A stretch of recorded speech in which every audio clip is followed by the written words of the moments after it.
Comprecar.com.br, o melhor classificado de automóveis da nossa região. Milhares de carros, motos e caminhões, todos anunciados com fotos. Acesse agora comprecar.com.br.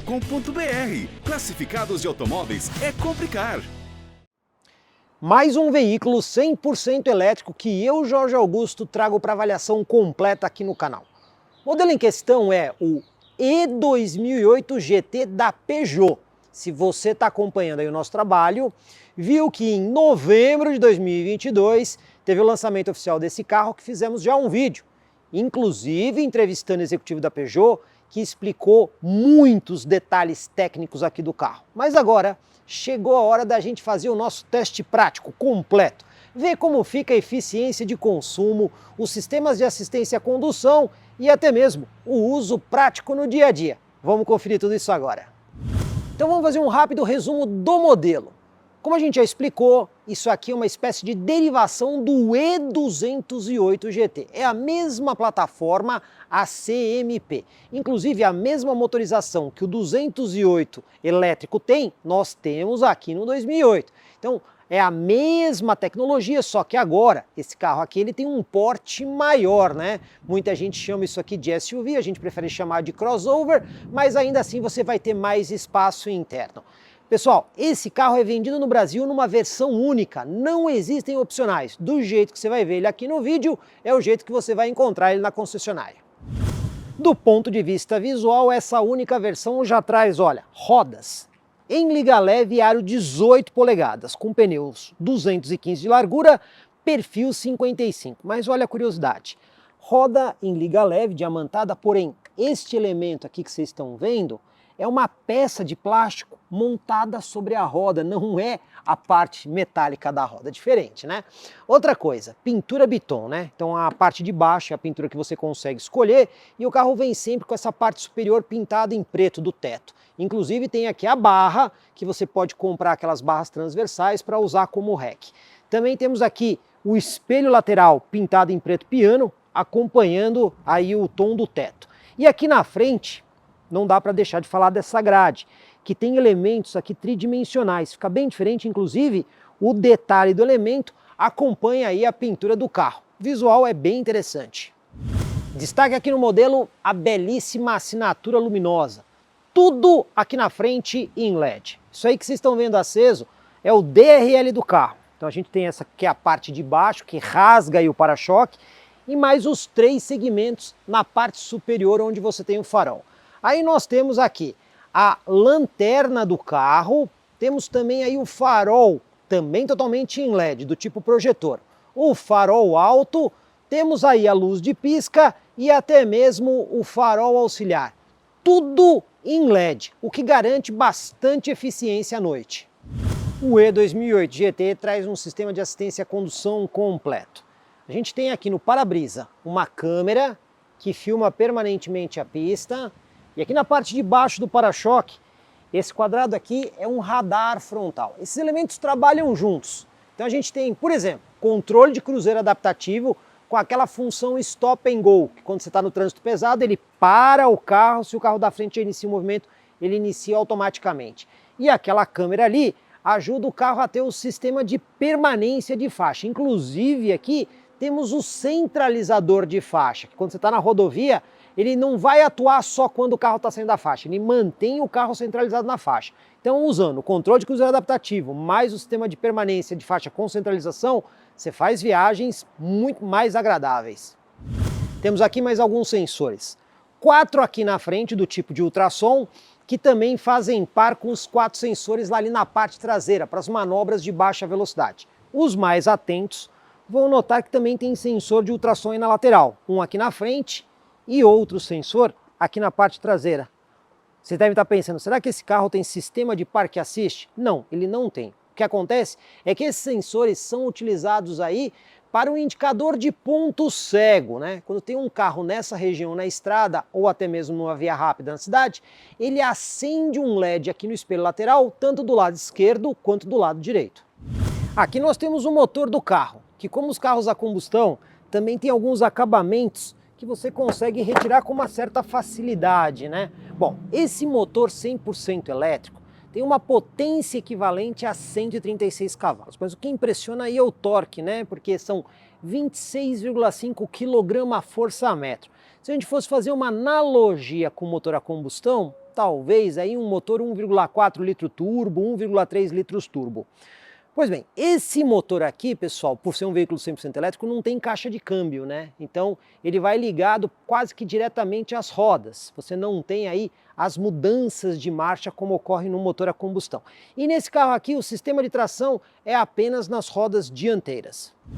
Falando aqui das curiosidades, apesar de ser um veículo 100% elétrico, vocês estão vendo aqui, ó, sistema de arrefecimento, que é utilizado para resfriar ou aquecer a bateria, o sistema elétrico, quando está muito frio, né? Ele tem duas funções. Outra curiosidade é que, apesar da bateria de alta capacidade, o carro também tem aqui uma bateria de 12 volts convencional ácida, que serve justamente para conversar com o sistema elétrico convencional do carro, faróis, central multimídia, painel, vidros e outras coisas. E tem mais um detalhe muito interessante, olha. Tá vendo esse aviso aqui, ó? Tem aqui o capacetinho de um bombeiro, ele faz uma indicação de quando é seguro manusear o carro. Esse terminal é este daqui. Então, quando o bombeiro vai fazer algum tipo de resgate, é importante desabilitar este conector justamente para que o carro tenha a parte de alta tensão desativada e isso não gere nenhum risco, tanto aos resgatistas como também às pessoas que estão sendo resgatadas. Na parte traseira, o carro também tem um visual bonito. Aliás, aqui na parte superior aqui da lanterna, nós temos todos os elementos em LED. Então a gente tem luz de lanterna em LED, luz de ré em LED e até mesmo a luz de pisca que também é em LED. Mas uma coisa que me deixou um pouco curioso é o fato do carro ter aqui a luz de neblina traseira, mas aí é uma lâmpada incandescente. A Peugeot não colocou LED, não sei por quê. E ainda assim posso destacar para vocês, além do sensor de estacionamento, a câmera de ré. Só que essa câmera, apesar dela ser uma única câmera aqui atrás, esse carro tem uma espécie de visão 180 graus. Vou mostrar para vocês quando a gente for dirigir. Porta-malas. Para começar, a única forma de abrir é usando o botão aqui da tampa, porque não tem botão para liberar a tampa pela chave telecomando. Você pode fazer destrancar o carro, vem aqui e abre o porta-mala manualmente. Espaço declarado pela Peugeot. 434 litros de capacidade. Mas aí vocês podem estar olhando e falando assim, mas espera aí, esse espaço aqui são 434 litros? Então, a gente chega nos 434 litros se o piso do porta-malas estiver aqui na posição mais baixa. Aí sim nós teremos 434 litros. Nessa posição com o piso mais alto, a Peugeot não informa a capacidade. Mas aí você tem a possibilidade de dividir aqui o compartimento em duas áreas. Inclusive, ó, tem uma travinha aqui para ficar mais fácil você ter acesso ao compartimento de baixo. E por quê? Porque quando você levanta aqui o acabamento do piso do porta-malas, você encontra aqui algumas coisas, como por exemplo, o kit selante do pneu, o sistema de engate rosqueável do carro, o triângulo e o carregador portátil de emergência do veículo. Pessoal, esse carro não tem step, tá? É só o sistema de reparo de pneu temporário. Se precisar levar um pouco mais de bagagens, olha só, tem a possibilidade de rebater aí o banco traseiro naquela proporção 1/3, 2/3 ou completamente. E nessa situação, você tem quase que um assoalho totalmente plano. Fica um pouquinho inclinadinho ali no banco, mas não é muita coisa. Lembra que eu disse que tem 2 níveis aqui do piso? Olha só, tinha um tampão aqui em cima, né? Pois bem, esse tampão está guardado aqui na parte de baixo, o que acaba sendo uma solução bem inteligente, né? Porque quando você rebate os bancos, você não tem que deixar aí o tampão em casa. Mas olha, pessoal, aqui nós temos uma pegadinha. Vocês estão vendo ali que o banco está praticamente plano. Entretanto, o encosto de cabeça aqui está para cima. Se você não puxar o encosto no momento de rebater o banco, ele não vai formar esse piso quase plano, ele vai ficar aqui um pouquinho inclinado. Então fica aí a dica para no momento do rebatimento você levantar o encosto de cabeça para conseguir deixar o assoalho mais plano.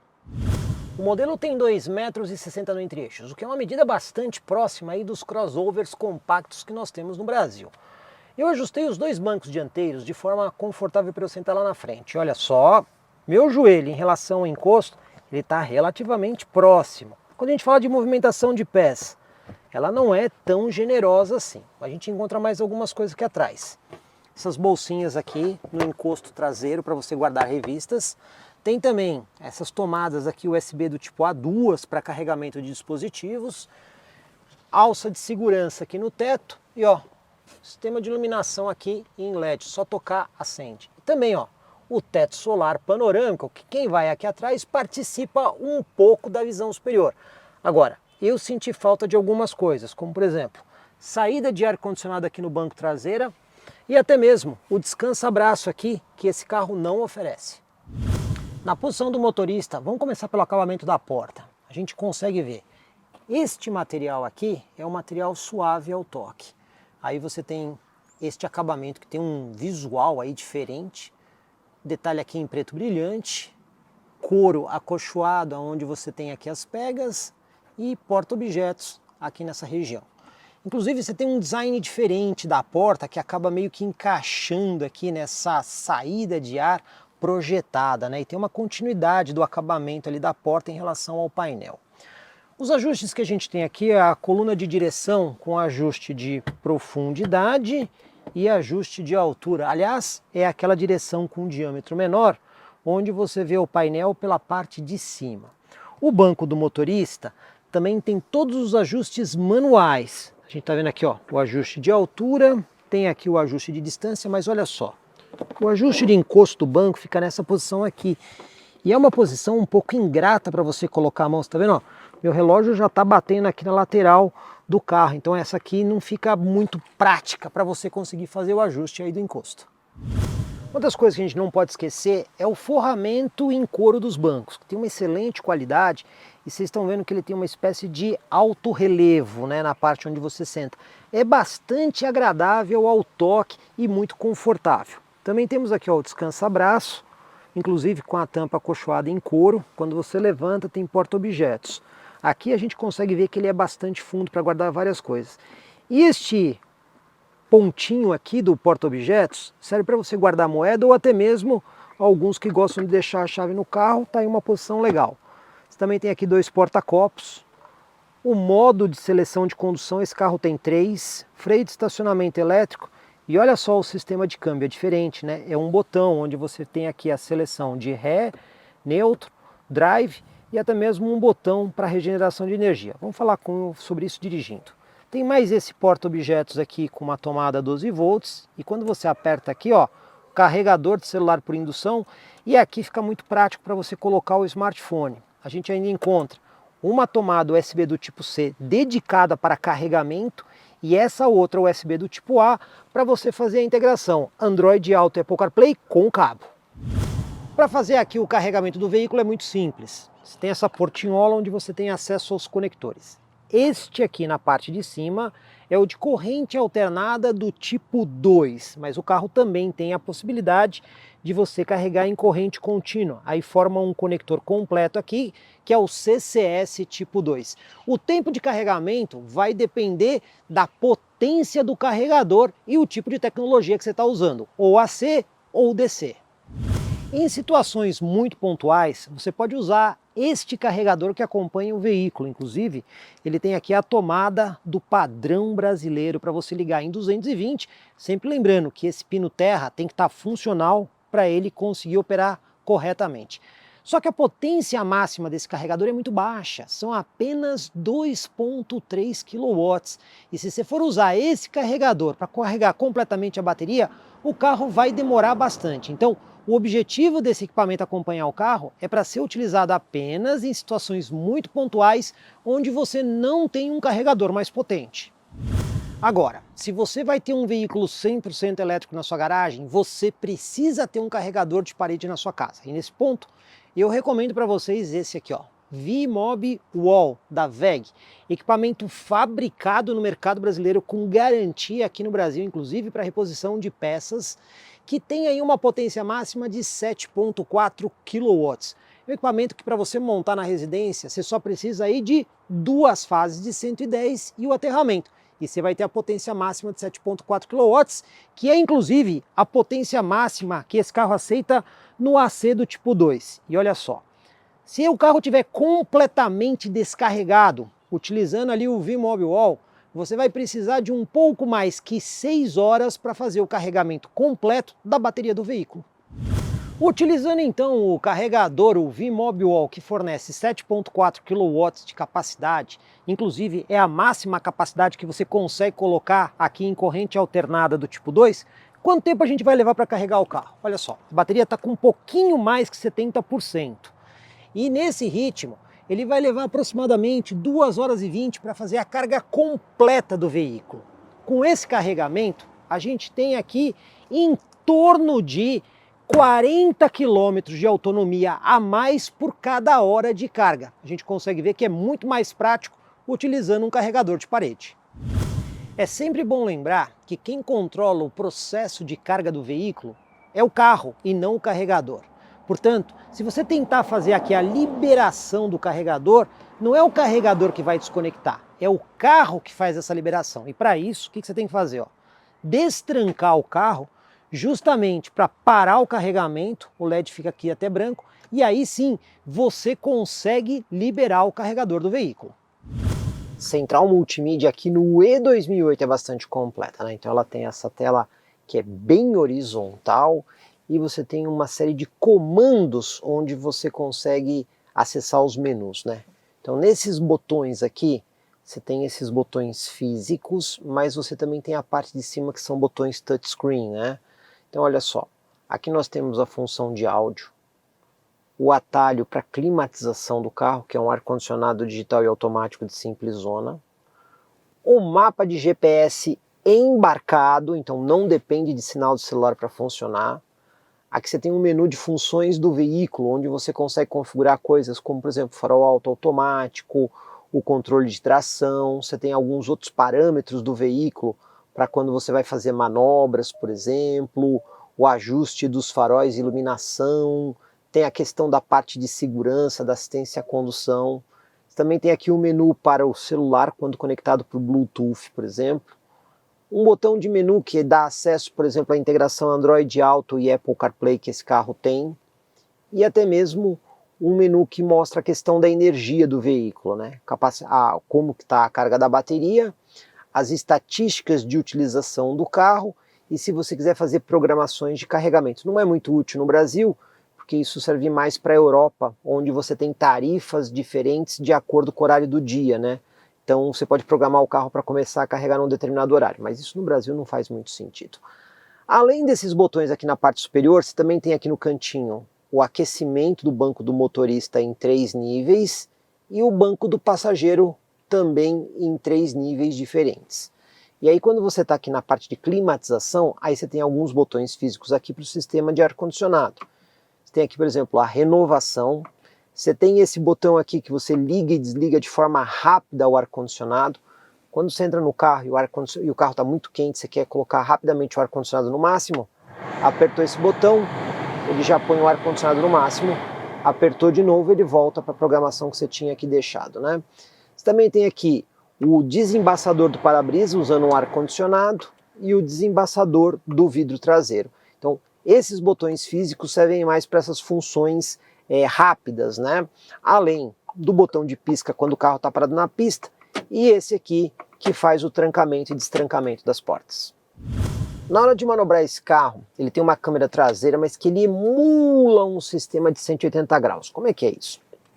Eu vou engatar aqui ré, ele já coloca aqui a câmera de ré na central multimídia e põe essa imagem que vocês estão vendo aqui, ó, que é a imagem traseira do carro, né? Vocês estão vendo que essa região aqui está achurada.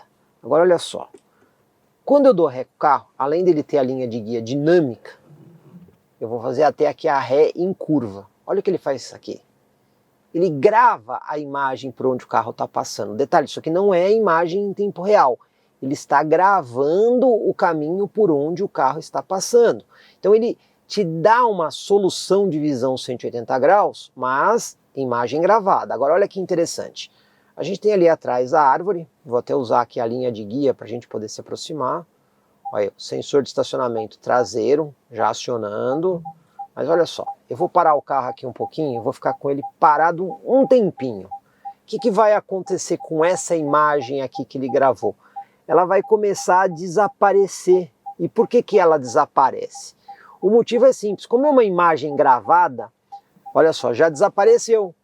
Imagine que está passando uma criança, alguma pessoa aqui em volta do carro, por isso que a imagem desaparece, para não dar o falso indicativo de que não tem nada do lado, né? Mas de toda forma, para quando você está manobrando, acaba ajudando e é diferente dos outros carros. Agora vamos lá para o nosso teste de tachão e lombada. A gente já sabe que modelos aqui da marca Peugeot, como por exemplo o 208, foram muito bem nessa prova. Mas vamos ver como é que o E2008 se comporta. Primeiro o teste de tachão para ver conforto e isolamento acústico. Vamos lá?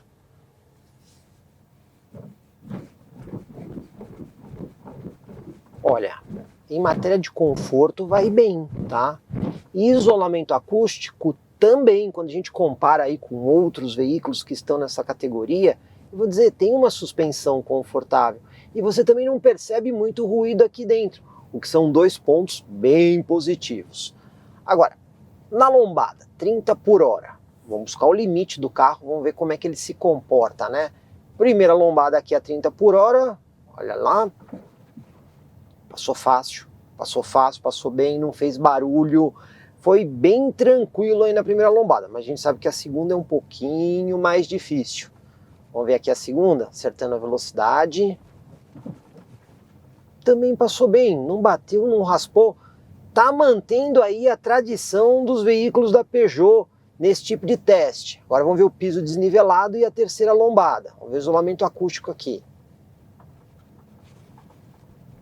Ó, bom isolamento acústico, suspensão confortável e terceira lombada. E olha só, passou sem bater e nem raspar. O carro tá indo muito bem aqui nessa prova. Quarta e última lombada, vamos lá, 30 por hora. Passou sem bater e nem raspar, o que mostra que a suspensão do E2008, apesar de ser um veículo 100% elétrico, está muito bem adaptada para a situação brasileira. Aqui na nossa manobra de fim de rua, a gente também consegue fazer um pequeno uso aí da câmera de ré, com aquela questão que ele grava, né? Então assim, ó, indo para trás, ele vai gravando por onde a gente está passando, e dá para ver que o carro está alinhado direitinho ali com a guia de cimento, que é o ponto de referência que a gente usa para fazer a nossa manobra. Então vamos lá até o ponto que a gente sempre para, virar todo o volante, ó, uma volta, quase uma volta e meia, mas o volante é bastante leve, né? Vamos até encostar aqui o pneu na guia, ó, sensor de estacionamento dianteiro já acionou, né? Detectando o obstáculo ali na frente, voltar aqui um pouquinho a roda para não forçar o sistema e fazer com segurança o desvirar o volante. Desvirando aqui todo o volante, a câmera de ré que vai até gravar o caminho por onde a gente vai passar. Olha lá, gravando o caminho. E o carro saiu aqui um pouquinho deslocado para a esquerda, né? Usou um espaço relativamente grande para um carro dessa categoria. Mas sensor de estacionamento dianteiro e traseiro e essa câmera aí que grava, acaba ajudando bastante.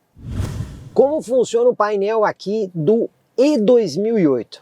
A gente tem vários modos de visualização. Então, usando o botão aqui no volante, você pode escolher entre todos esses modos aqui, mas vamos ver cada um deles começando por esse, que seria aí o modo principal. Então aqui nós temos o alcance do carro, o velocímetro e o indicador de uso.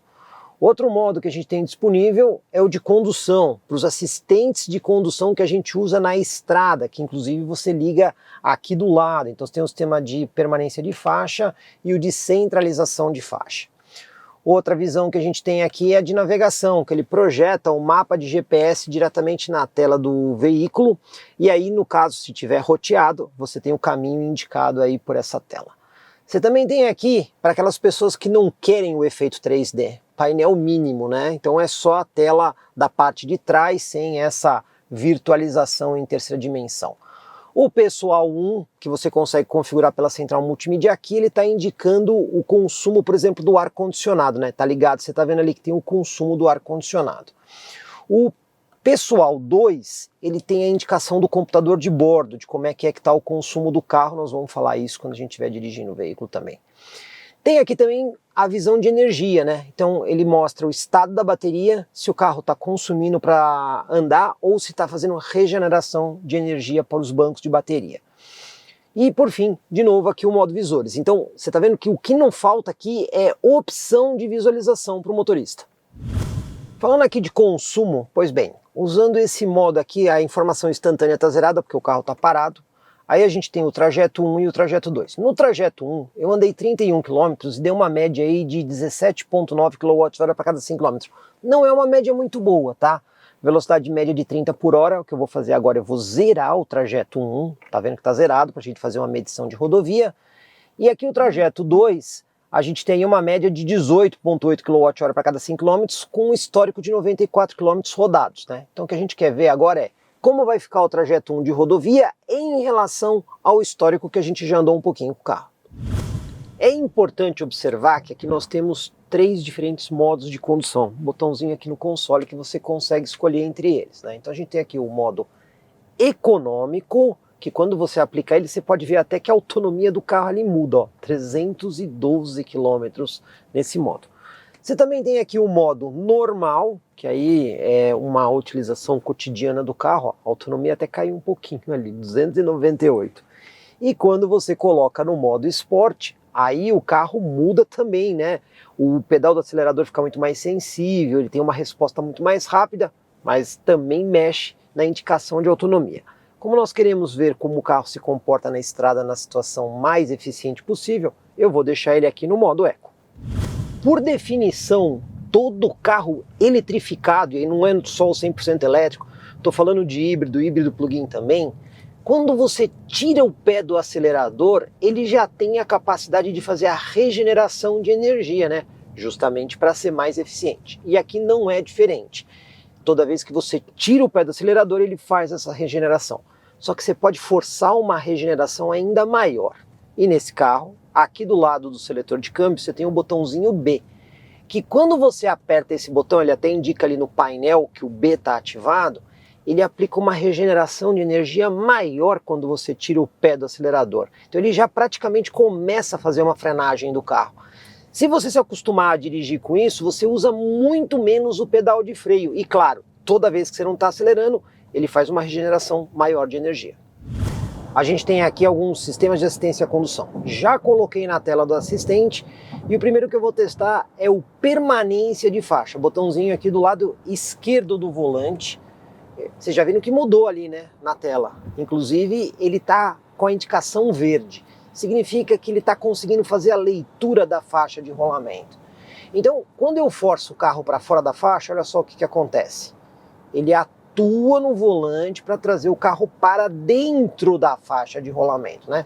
E toda vez que as faixas estiverem verdes, significa que o sistema está conseguindo fazer a leitura. Quando você vai mudar de faixa e dar seta, ele desliga momentaneamente o sistema de permanência justamente para você poder fazer a manobra sem ele atuar no volante. Além da permanência, esse carro tem um centralizador. Você aperta aqui um outro botãozinho, ele coloca aquele volante ali no painel. Só que para você poder usar o centralizador, você tem que também ligar junto o controle de cruzeiro adaptativo. Então quando você faz o acionamento aqui do sistema, eu vou programar a velocidade, ó, o regulador está ativo agora, vou acertar a velocidade aqui em 110, inclusive esse carro tem a leitura de placas, que já colocou ali até a velocidade no painel. Com o controle de cruzeiro adaptativo, aí ele vai fazer a centralização da faixa. Toda vez que o volante ali tiver verdinho, significa que ele está centralizando o carro na faixa, olha só. Estou aqui numa ligeira curva na estrada e olha que interessante. Ele está mantendo o carro na faixa, né? Não só na faixa, mas no centro da faixa, o que é muito bom para longas viagens, né? O controle de cruzeiro adaptativo também permite que você escolha a distância que você quer em relação ao carro da frente. Tem um botãozinho aqui do lado, que quando você aperta ele, ó, você tem ali a escolha das distâncias, né? São 3 distâncias diferentes, uma mais longa, uma intermediária e uma mais próxima. Utilizando esse recurso, o que ele vai fazer? Ou ele acelera até a velocidade que você programou, se a estrada estiver livre, ou então ele mantém a distância em relação ao veículo da frente. Quando esse veículo sai da sua frente, ele acelera até a velocidade programada, e isso facilita bastante. O modo de visão de energia, que você pode usar tanto no painel quanto na central multimídia, ele mostra exatamente o que está acontecendo com o carro, né? Então quando o carro está tracionando, você tem essa cor azul. Quando você está numa descida, exatamente o que está acontecendo agora, o que acontece? Ele não precisa tracionar o carro e ele consegue recuperar a energia para a bateria. Então, no carro elétrico, a topografia interfere bastante. Exemplo, se você for para o litoral de São Paulo, que você praticamente só desce, o carro tem um consumo baixíssimo, mas quando você volta do litoral para a capital, aí o consumo sobe bastante. Você também consegue ter uma ideia do consumo em tempo real do veículo. Com este visor aqui, ele te mostra, primeiro, quantos por cento você tem na bateria. Você tem a indicação mais precisa do lado esquerdo do painel, que inclusive mostra o alcance, mas aqui você tem a porcentagem exata da bateria.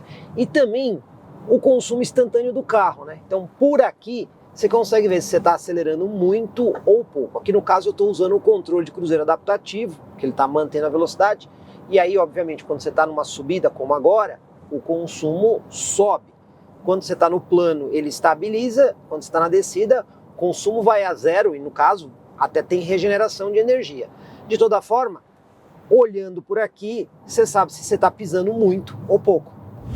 Outra função que você tem aqui muito legal, caso você não esteja usando o controle de cruzeiro adaptativo, o carro te avisa se você estiver muito perto do veículo da frente, independente do ACC estar ligado ou não. Olha só, vou me aproximar aqui de um caminhão aqui na estrada. E olha o que acontece, tá vendo? O painel já põe ali a indicação, claro que você consegue configurar pela central multimídia a sensibilidade disso, e quanto mais próximo você chega, ele aumenta aí o alerta, né? Se você vier muito rápido, o que ele vai fazer? Ele vai até pré-condicionar o sistema de freio, justamente com o objetivo de tentar evitar ou mitigar a colisão. Vamos conferir o resultado aqui do nosso trecho de rodovia. Olha, estamos com 78% de bateria, até que não gastou muita bateria. Mas quando a gente vem aqui no computador de bordo, a gente rodou 29 km e o carro fez uma média de 16,6 kWh para cada 100 km. Um número relativamente bom quando a gente compara com outros veículos elétricos dessa categoria. Velocidade média de 64 por hora, mas quando a gente compara com o nosso histórico, foi um pouco mais eficiente que o histórico que está com 18 kWh para cada 100 km. 0 a 100 do carro e já vamos na condição mais esportiva. Aqui, ó, Drive Mode, já coloquei no modo Sport. Vamos ver como é que ele se comporta aqui, vamos lá? Pisando tudo. Não empolga tanto assim, né? Para um veículo 100% elétrico. E olha, fez o 0 a 100 no modo Sport em 10 segundos. Agora vamos fazer o teste usando aqui o modo Eco, para ver se tem muita diferença. Vamos ver se tem alguma alteração grande no carro. Vamos lá. Acelerando, saindo. Saindo não pareceu que mudou muita coisa, não. Vamos lá, vamos ver no cronômetro. E o 0 a 100, 10,04, praticamente a mesma coisa. Como acontece em todo veículo 100% elétrico, existe uma limitação de velocidade máxima aqui, por dois motivos. Autonomia e também preservar a vida útil da bateria do carro. Vamos testar aqui a velocidade máxima. Ó, vou pisar tudo no carro agora. Ó, você vai perceber que ó, quando ele chega aqui na casa dos 150 km por hora, ele já faz a limitação do veículo, você já não consegue acelerar mais. E isso existe por esses dois motivos que eu acabei de citar. E aqui a gente já está nos finalmente do E2008 GT. Bom, tema de autonomia é uma coisa que sempre pega para veículo 100% elétrico, né? E essa bateria aqui, pessoal, de 50 kW, porém ela só tem 45 kW utilizáveis, né? Então a autonomia desse carro, considerando uma média de consumo aí na casa de 17 kWh para cada 100 km, que é um número relativamente bom, você vai conseguir fazer em torno de 270 km com o carro, né? Se subir um pouco, for aí para 18, 19 kWh para cada 100 km, aí esse número vai ficar menor, ou seja, vai ficar um pouco acima de 200 km. Então a gente vê que esse carro não é exatamente a escolha para quem quer fazer viagens um pouquinho mais longas. Afinal de contas, o powertrain que a gente tem aqui é exatamente igual o do E208, porém aqui é um carro maior e um pouquinho mais pesado. Vale a pena ter um E2008 GT na garagem? Precisamos saber o preço. Em janeiro de 2023, preço público sugerido de R$260 mil. Carro elétrico não é barato, principalmente no Brasil. Mas olha, quando a gente olha para o mercado, se você quiser comprar aqui um crossover compacto 100% elétrico, você vai perceber que as outras opções do mercado brasileiro são bem mais caras, tá? E os carros que estão nessa faixa de preço, por exemplo, o próprio irmão dele, o E208, tem muito menos espaço interno. Então, do ponto de vista de utilização, até mesmo para uma proposta familiar, esse carro vai muito bem e ele não tem um concorrente direto. O calcanhar de Aquiles dele é certamente a autonomia. Então, é um carro muito bom para a cidade ou curtas distâncias. Se for para viajar, não vai atender mesmo. E aí, gostou do vídeo? Então, por favor, deixa aí o seu like, assim a gente sabe que você está aprovando o nosso trabalho. E se você não se inscreveu, faça isso. Afinal de contas, vídeos completos e detalhados assim, vocês já sabem. Só comigo, Jorge Augusto, aqui no YouTube do Comprecar TV. Comprecar é ideal para quem quer vender. Comprecar é ideal para quem quer comprar. Se precisou vender ou comprar, acesse hoje mesmo Comprecar. Acesse comprecar.com.br. Comprecar.